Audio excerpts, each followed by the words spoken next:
Indianapolis at Jacksonville.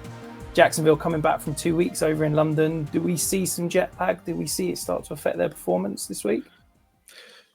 I guess it'll be interesting. I mean, I always find it harder traveling from America back to England rather than the other way around. So it'll be interesting. I mean, they got back. Well, I'm assuming they traveled back Sunday night, and so they've probably been back for a good week by now and should probably be okay.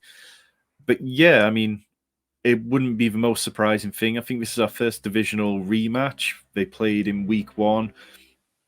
But the difference now is that Anthony Richardson won't be out there. So does this change the matchup with Gardner Minshew in there? I mean, I've never been the biggest Minshew fan. I think, he's half man, half meme at times. And I think I never really get swept up in him being the internet sensation he is.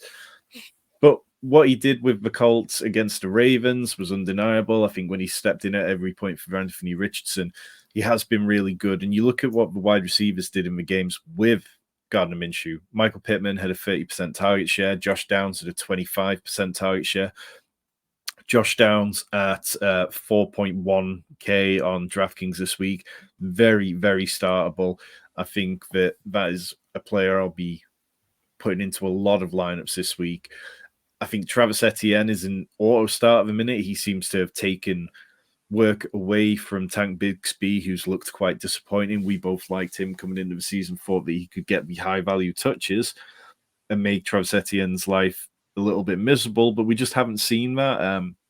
What we've seen from Travis Etienne is actually that he's gaining more of those high-value touches as the season goes on. Tank Bigsby has 2.7 yards per carry to Etienne's 4.2. So, yeah, I think you can attack this game from pretty much all angles. I said I'm a little lower on Evan Ingram this week than you. I think sometimes we just see him disappear a bit. The Colts have allowed a bottom 8 catch rate to opposing tight ends, but they've allowed the third most fantasy points to slot receivers. So I think it's Christian Kirk week again. I'll be putting, if you're looking for a cheap stack, you can go Gardner Minshew, Josh Downs with Christian Kirk on the other side and then jam in a load of studs with it. But yeah, I think there are going to be a lot of right ways to attack this game. Yeah, it feels like a matchup that, as I said, I'm higher than consensus on most of the Jags. I like a couple of the indie players. I feel like this is a matchup you could really get after. I love the points on Etienne. I think he's, coming into the season, we were expecting him to be a really explosive between the 20s back that was going to lose out on some of those high-value touches. He's already getting carries within the 5.